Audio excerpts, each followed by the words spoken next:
L'automne s'installait doucement dans notre paisible village de la banlieue parisienne.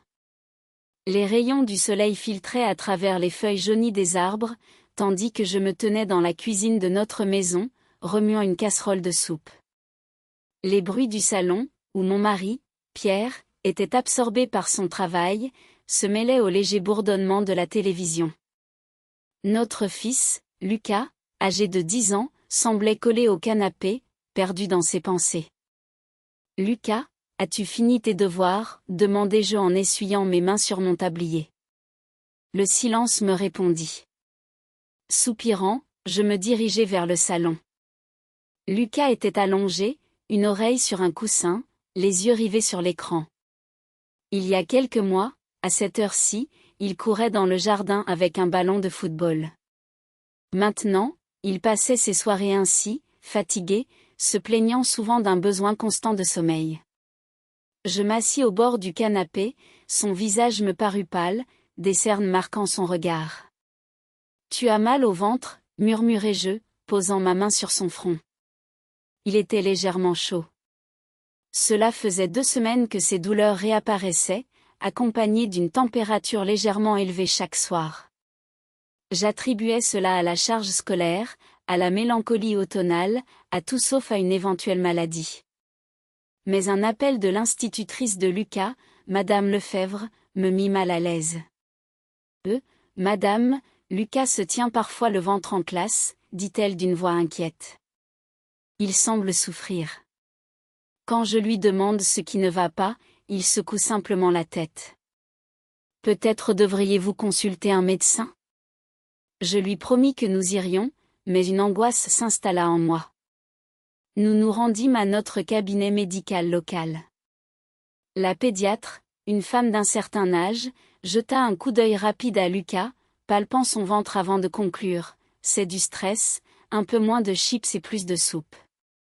Donnez-lui un calmant. » J'essayai de protester, mentionnant sa fièvre et sa fatigue, mais elle balaya mes inquiétudes d'un geste, me remettant une ordonnance pour une prise de sang.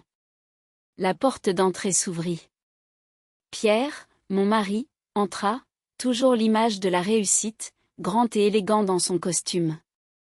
Il travaillait comme directeur de département dans une grande banque et était reconnu dans notre quartier comme un père exemplaire. « Je suis là, mon champion », dit-il en s'approchant de Lucas, qui lui offrit un sourire timide. Mais je remarquai une tension fugace dans son corps. « Il a encore de la fièvre », annonçai-je, et l'inquiétude se peignit sur le visage de Pierre. J'ai parlé au médecin. Elle recommande un examen approfondi à l'hôpital. Je lui tendis l'ordonnance pour la clinique de la ville. Pierre fronça les sourcils, caressant doucement les cheveux de Lucas. À l'hôpital ? C'est le chaos là-bas. Je t'avais dit d'aller directement dans un centre privé. Pourquoi ces files d'attente et ces murs austères ? Pierre, l'ordonnance est pour là-bas. Ils ont un bon service pédiatrique. Et ce n'est qu'un examen. D'accord, acquiesça-t-il, et je ressentis un soulagement. Ne perdons pas de temps. Je veux qu'ils reçoivent les meilleurs soins. Nos revenus nous le permettent, alors ne t'inquiète pas. L'essentiel, c'est la santé de Lucas. Sa détermination et son attention me réconfortaient. Pierre aimait sa famille plus que tout, et je savais qu'il s'inquiétait pour Lucas autant que moi. Malgré son emploi du temps chargé, il accepta immédiatement de nous accompagner à l'hôpital. Le lendemain, je pris un congé et nous nous dirigeâmes vers l'hôpital. L'imposant bâtiment gris, vestige de l'architecture soviétique, nous accueillit avec ses couloirs résonnants et l'odeur de désinfectant. Après avoir erré dans les couloirs à la recherche du bon service et fait la queue à l'accueil, une femme endormie à la fenêtre répétait notre nom plusieurs fois. Pierre, visiblement agacé, murmura : « Je te l'avais dit. » Enfin, nous arrivâmes au service pédiatrique, où nous fûmes accueillis par la chef de service, Madame Dubois. Une femme d'une 50aine d'années, à la coupe de cheveux courte et au regard perçant. Elle ne souriait pas et parlait d'une voix sèche, presque militaire. « Donc, douleurs abdominales et température subfébrile, déclara-t-elle en feuilletant notre dossier. Nous allons hospitaliser Lucas pour des examens, prise de sang, échographie, radiographie et un scanner abdominal pour écarter toute pathologie sérieuse. Son ton ne laissait pas place à la contestation. Nous sommes d'accord, docteur, répondit Pierre sans hésitation. Faites tout ce qui est nécessaire. L'hospitalisation fut programmée pour le lundi. Nous passâmes le week-end ensemble, comme une famille heureuse. Pierre jouait au ballon avec Lucas dans le jardin, bien que Lucas se fatiguât rapidement et demandât à rentrer. Je préparais ses crêpes préférées, mais je remarquai que son sourire insouciant ne revenait pas.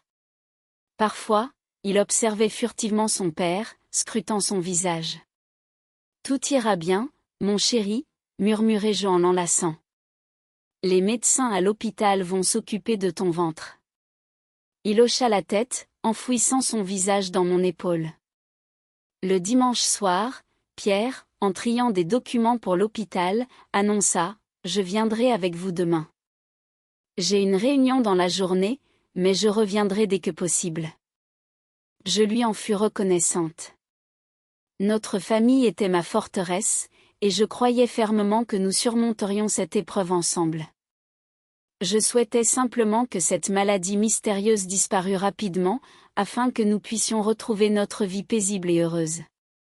Le lundi matin, je me réveillai plus tôt que d'habitude. Je préparai un petit sac pour Lucas.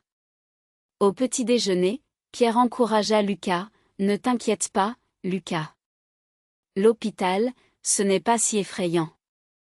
Les médecins sont comme des magiciens, ils savent comment enlever la douleur. » Lucas acquiesça, mais une lueur d'inquiétude brillait dans ses yeux. Je l'enlaçai. « Maman sera toujours avec toi. Tout ira bien. » À 9 heures, nous étions à l'entrée des urgences. Après un long moment à remplir des papiers, nous fûmes enfin conduits dans le service. Un couloir long, aux murs peints d'un vert pâle, embaumait les médicaments et la nourriture hospitalière. Nous fûmes placés dans une chambre à 3 lits, dont un était déjà occupé par un garçon de 7 ans avec un bras cassé. « Installez-vous », lança la nurse. « Le médecin viendra après son tour. » La chambre ne ressemblait en rien à ce que j'avais imaginé, des lits en métal, une table de chevet usée, une grande fenêtre donnant sur une cour intérieure morose. « Ce n'est pas un hôtel 5 étoiles, murmura Pierre, mais il se ressaisit en voyant mon visage inquiet. « Ne t'inquiète pas, l'essentiel, c'est que les médecins soient compétents. Nous tiendrons quelques jours. » Pierre, toujours en costume, s'assit au bord du lit de Lucas. « J'ai une réunion importante, mon garçon, mais je reviendrai ce soir. » Il caressa doucement la tête de Lucas. À ce moment-là, je remarquai à nouveau cette légère réaction de Lucas, un frisson à son contact, avant qu'il ne retrouve un sourire sur son visage. Pierre partit, l'embrassant sur le front, lui murmurant « Papa s'inquiète beaucoup pour toi. » Sa tendresse me réchauffait le cœur. « Vous avez un mari très attentionné », remarqua la nurse en vérifiant la perfusion. Je lui souris, reconnaissant que, malgré les incertitudes, l'amour de Pierre était une constante dans notre vie. Le regard de Lucas était fixé sur la porte par laquelle son père venait de disparaître.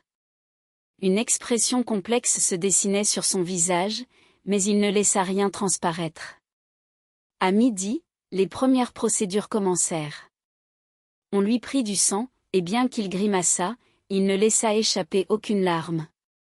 Ensuite, ce fut le tour de la radiographie. Un jeune technicien, remarquant l'anxiété de Lucas, essaya de le rassurer. « Allons, faisons comme des super-héros. » La radiographie ne concernait pas seulement l'abdomen, mais aussi la poitrine, ainsi que les bras et les jambes, par précaution, expliqua-t-il. Après le déjeuner, l'épreuve la plus redoutée de la journée approchait, la tomodensitométrie. Nous descendîmes au premier étage, dans le service de radiologie. L'énorme appareil, ressemblant à un vaisseau spatial sorti d'un film de science-fiction, effraya immédiatement Lucas. Il s'accrocha à ma main, ses yeux se remplissant de larmes. Maman, c'est effrayant. Pas du tout. Tu vas juste t'allonger, et la machine va te prendre en photo. Ça ne fait pas mal. Je serai à tes côtés, répondis-je d'une voix rassurante, bien que mon cœur battait la chamade. L'examen se déroula sans accroc. À ma grande surprise, Lucas se montra très courageux. Il suivait les instructions du technicien à la lettre. Inspire, ne respire pas, tu peux respirer. Il restait immobile, fixant le plafond, ne serrant ma main que lorsque la table glissait dans le tunnel bourdonnant.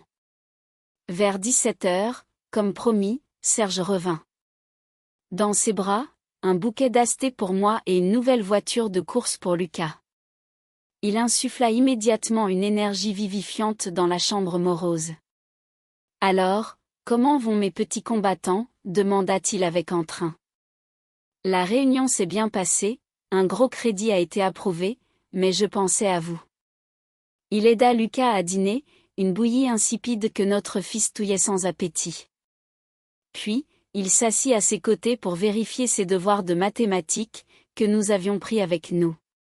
De l'extérieur, cela ressemblait à une scène idyllique, un père parfait qui, même après une longue journée de travail, trouvait le temps et l'énergie pour son fils.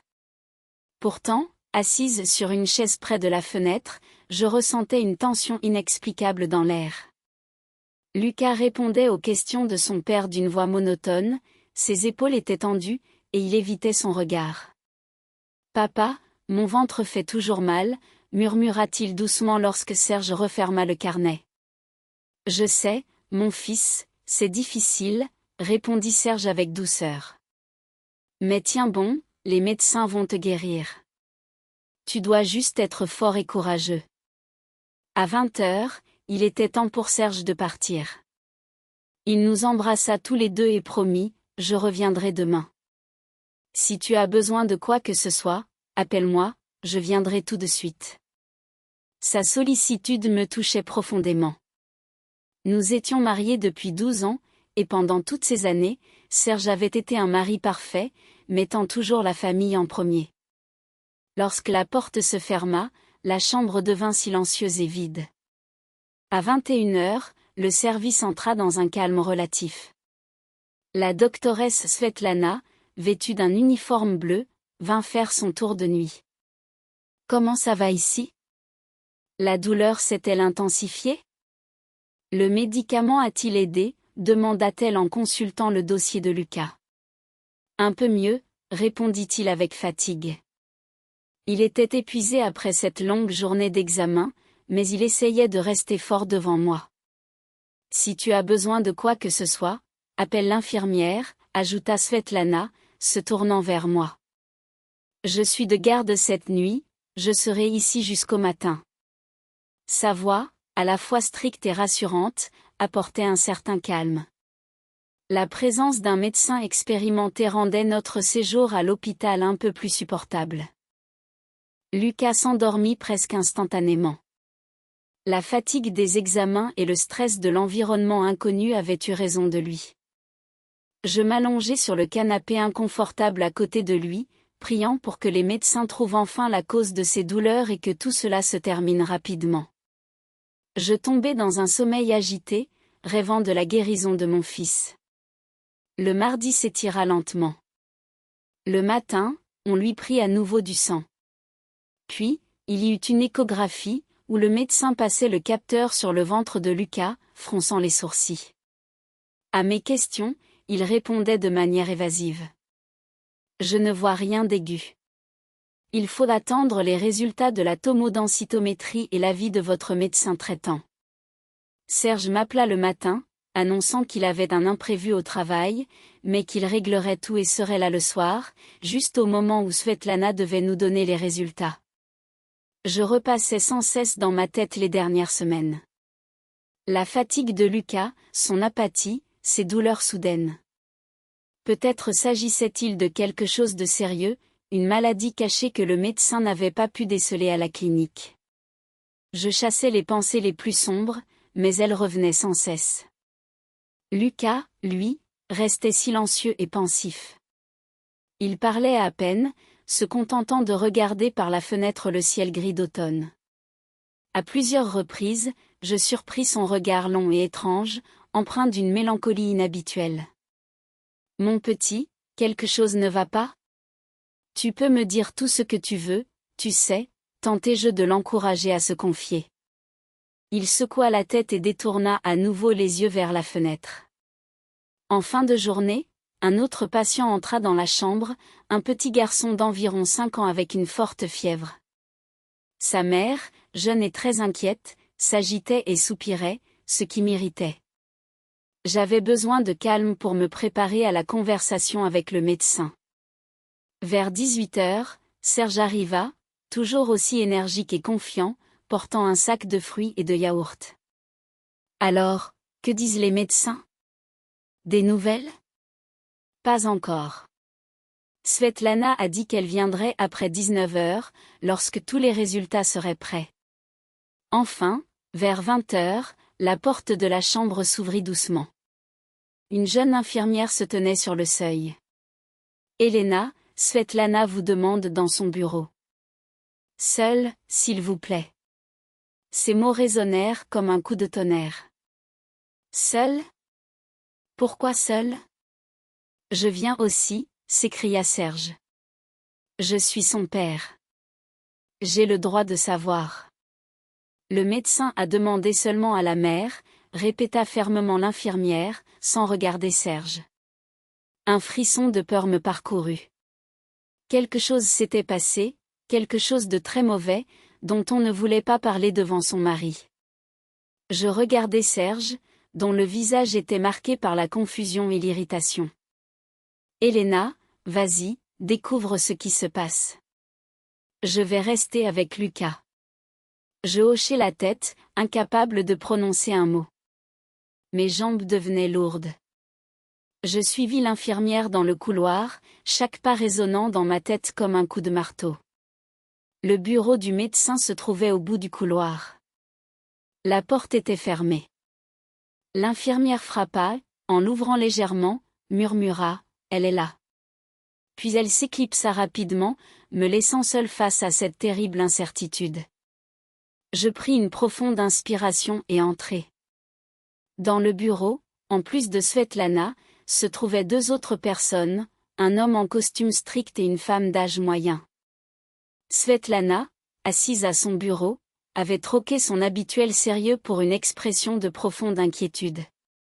Elle me désigna un siège d'un geste. « Elena, asseyez-vous. Je suis désolée de vous avoir convoqué si tard et sans votre mari, mais notre conversation sera difficile. » Sa voix était douce, mais chaque mot s'enfonçait dans mon esprit comme une aiguille. « Que se passe-t-il avec mon fils ?» murmurai-je, sentant ma gorge se dessécher.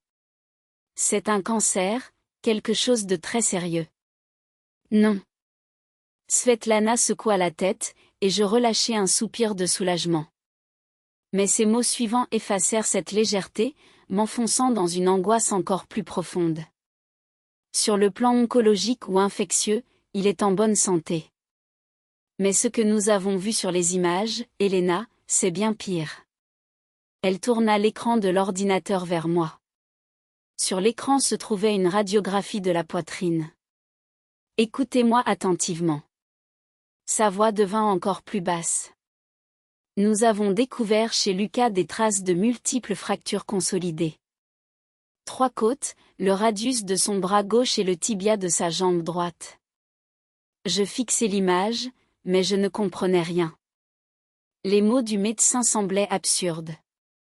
Des fractures, mais cela ne pouvait pas être. Lucas n'avait jamais eu de fracture. Il n'avait jamais cassé ni bras ni jambes.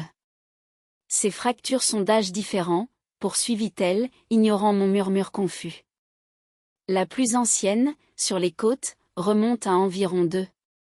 Svetlana, assise à son bureau, avait troqué son habituel sérieux pour une expression de profonde inquiétude. Elle désigna un siège d'un geste. « Elena, asseyez-vous.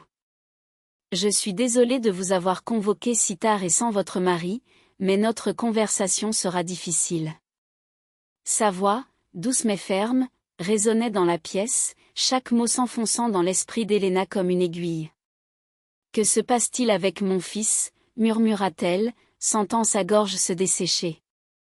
Svetlana secoua la tête, et Helena relâcha un soupir de soulagement. Mais les mots suivants de Svetlana effacèrent cette légèreté, plongeant Helena dans une angoisse encore plus profonde. Sur le plan oncologique ou infectieux, il est en bonne santé. Mais ce que nous avons vu sur les images, Helena, c'est bien pire. Elle tourna l'écran de l'ordinateur vers Helena. Sur l'écran se trouvait une radiographie de la poitrine. Écoutez-moi attentivement. Sa voix devint encore plus basse. Nous avons découvert chez Lucas des traces de multiples fractures consolidées. 3 côtes, le radius de son bras gauche et le tibia de sa jambe droite. Helena fixa l'image, mais elle ne comprenait rien. Les mots du médecin semblaient absurdes. Des fractures, mais cela ne pouvait pas être. Lucas n'avait jamais eu de fracture. Il n'avait jamais cassé ni bras ni jambes.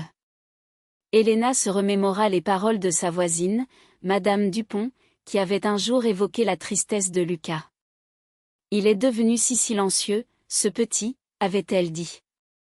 Helena avait alors balayé ses remarques d'un geste, persuadée que tout allait bien dans sa famille. Mais maintenant, elle réalisait que tout le monde avait vu quelque chose qu'elle avait ignoré. Svetlana lui apporta un verre d'eau avec quelques gouttes de corvalol. « Buvez », dit-elle d'un ton ferme, mais ses yeux trahissaient de la compassion. « Vous aurez besoin de force. Ne vous blâmez pas. Des personnes comme votre mari sont des manipulateurs habiles. Ils créent une image parfaite pour le monde extérieur. » Ces mots résonnaient comme un faible réconfort. Quelle importance avait cette manipulation si son fils avait souffert pendant des années et qu'elle n'avait rien vu? 1 heure plus tard, Lucas fut ramené dans la pièce, accompagné d'une psychologue, Madame Lefebvre. Elle avait des yeux doux et une voix apaisante. Lucas avait l'air épuisé, mais dans son regard, il n'y avait plus cette peur écrasante. « Maman, dit-il en s'approchant d'Helena, j'ai tout raconté. Papa, il me frappait, mais il disait que c'était un secret. Il disait que si je racontais, tu serais très triste parce que tu es fatigué au travail, et que je serais envoyé dans un foyer parce que j'étais mauvais et que j'avais déçu tout le monde. » Chaque mot était comme un clou brûlant enfoncé dans le cœur d'Helena. Serge ne se contentait pas de frapper Lucas, il détruisait méthodiquement son esprit, lui inculquant un sentiment de culpabilité et de peur. Il l'isolait de la seule personne qui aurait pu l'aider, sa mère. Il disait que c'était pour que je devienne fort, continua Lucas d'une voix monotone. Un vrai homme, pour ne pas être un fils à maman. Cette phrase, un vrai homme, Helena l'avait entendue des centaines de fois de la bouche de Serge, lorsqu'il poussait Lucas à faire du sport de force, à réprimer ses larmes, à obéir sans discuter. Elle avait cru que c'était simplement une éducation stricte, qu'il voulait le meilleur pour lui. Lucas, ce que faisait papa est absolument incorrect, dit la psychologue en s'asseyant à ses côtés. Les adultes ne doivent jamais frapper les enfants. Tu n'es pas responsable de cela. Tu es un garçon très courageux d'avoir supporté tout ça. Elle se tourna vers Helena. Helena, Lucas aura besoin d'une thérapie prolongée. Et vous aussi. Vous avez toutes les deux un long chemin à parcourir, mais le plus important, c'est qu'il est maintenant en sécurité. Sécurité. Ce mot, qu'Helena avait toujours considéré comme synonyme de leur maison, prenait une toute autre signification. Son foyer s'était révélé être la prison la plus terrifiante pour son fils. Cette nuit-là, Helena ne ferma pas l'œil. Elle s'assit sur une chaise près du lit de Lucas, tenant sa main même lorsqu'il s'endormit. Elle avait peur de le lâcher, même une seconde. Elle observait son visage, où les rides de l'angoisse s'étaient apaisées dans le sommeil, et se fit la promesse, « Je vais le sauver. Je ferai tout pour qu'il retrouve le sourire. » Je serai le mur qu'il n'a pas eu toutes ces années. Sa vie d'avant s'était effondrée, et sur ces décombres, elle devait construire une nouvelle existence, rien que pour eux deux. Le lendemain matin ne commença pas avec le lever du soleil, mais avec une lumière grise et sans visage qui peinait à filtrer à travers la fenêtre sale de l'hôpital. Elena avait passé la nuit sur une chaise dure, écoutant la respiration régulière de Lucas. Chaque souffle était pour elle la preuve qu'il était vivant, qu'il était là, qu'il était en sécurité, du moins physiquement. Ce qui se passait dans son âme, dans sa petite tête meurtrie, elle n'osait l'imaginer. Quand Lucas ouvrit les yeux, il n'y avait plus cette peur écrasante qu'Elena avait vue la veille. À la place, il y avait une fatigue abyssale et une faible, timide lueur d'espoir. Il la regardait simplement, et dans ce regard, Elena lut tout ce qu'elle n'avait pas pu comprendre pendant des années, la douleur, la solitude, une supplication désespérée pour être protégée. « Je t'aime, mon fils, plus que tout au monde, dit-elle. Ces mots étaient les plus sincères et les plus éprouvés de sa vie. « Pardonne-moi de ne pas avoir vu, murmura-t-elle. Tu n'es pas responsable, répondit-il doucement. Ces mots, empreints d'une sagesse inattendue, creusaient encore plus la douleur dans le cœur d'Elena. Papa disait que tu ne devais pas savoir.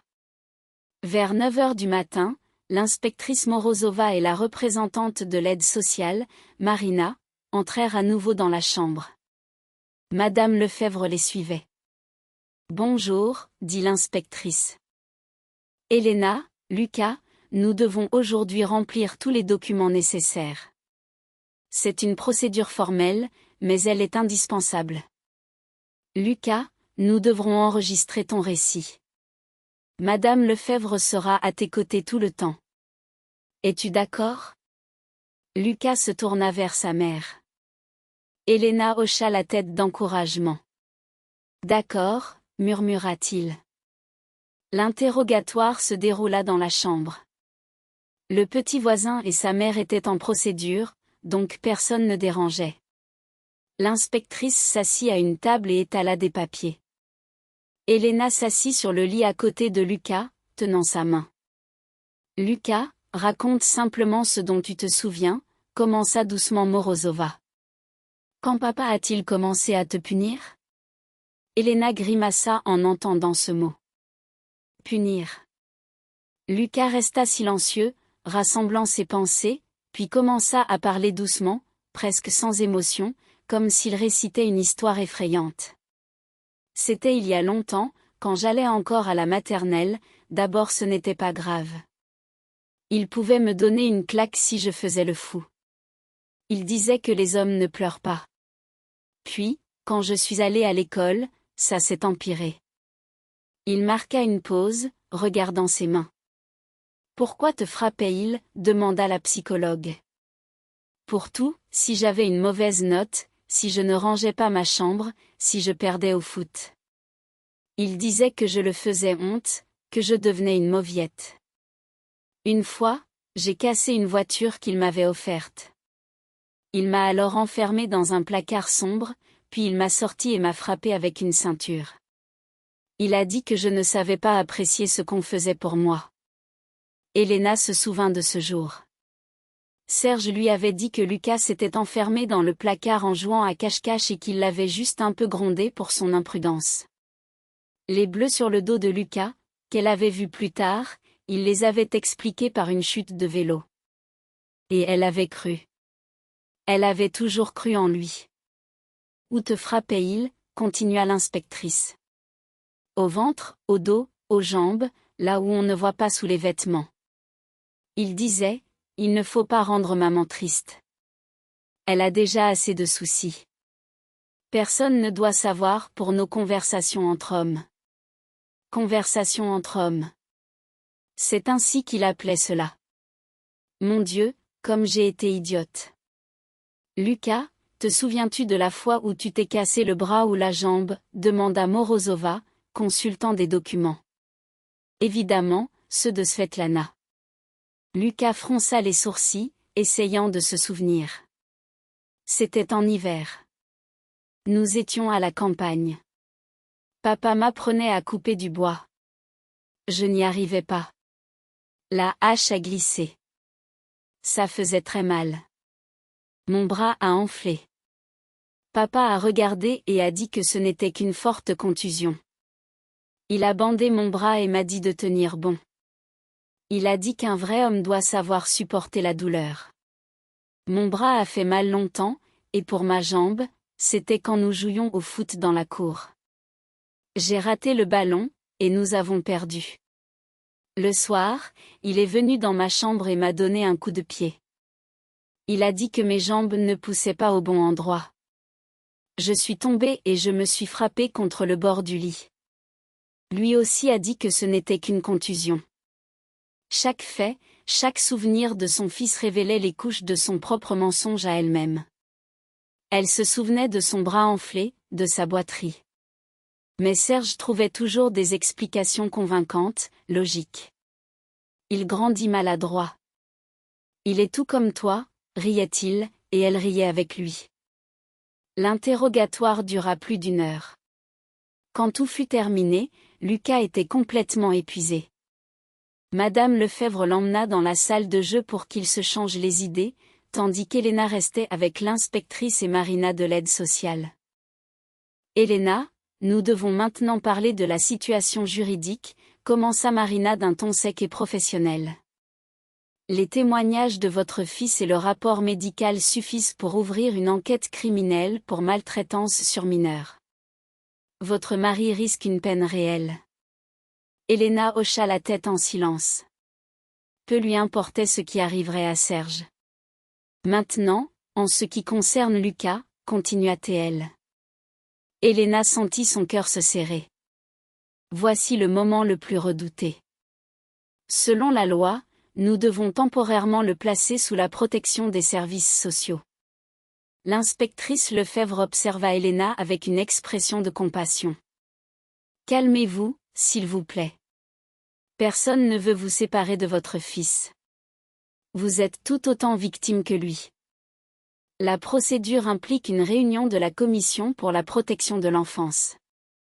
Officiellement, les services sociaux prendront le contrôle de la situation, mais puisque vous ne représentez pas une menace pour Lucas et que vous êtes prête à vous occuper de lui, il restera avec vous. Notre priorité est de lui garantir un environnement sûr. Les mots de l'inspectrice apportèrent un léger réconfort à Elena, mais la peur demeurait. Elle se sentait prise dans les rouages d'une machine bureaucratique, incertaine de ce que l'avenir lui réservait. « Que dois-je faire » demanda-t-elle, la voix tremblante. « D'abord, il vous faudra trouver un logement. Vous ne pourrez pas retourner dans votre maison, expliqua Marina, l'assistante sociale. Ensuite, il faudra engager une procédure de divorce. Et enfin, il est crucial que Lucas ait un suivi régulier avec un psychologue. Nous vous fournirons les contacts des centres d'aide gratuits. Vous aurez également besoin de soutien. Ne refusez pas cela. La liste des tâches semblait interminable. Nouvelle maison, divorce, procédure judiciaire, psychothérapie. Elena se sentait perdue. Plus tard dans la journée, l'inspectrice Lefebvre revint avec des nouvelles du procès. « Votre mari a d'abord tout nié » commença-t-elle. « Il a affirmé que vous et Lucas aviez conspiré contre lui pour lui prendre son domicile. Il vous a accusé d'être trop laxiste dans votre éducation, et que Lucas devait prendre les choses en main. »« Quel lâche » murmura Elena, la colère montant en elle. Quand nous lui avons montré les radiographies et les rapports d'expertise médicale, il a craqué, poursuivit l'inspectrice.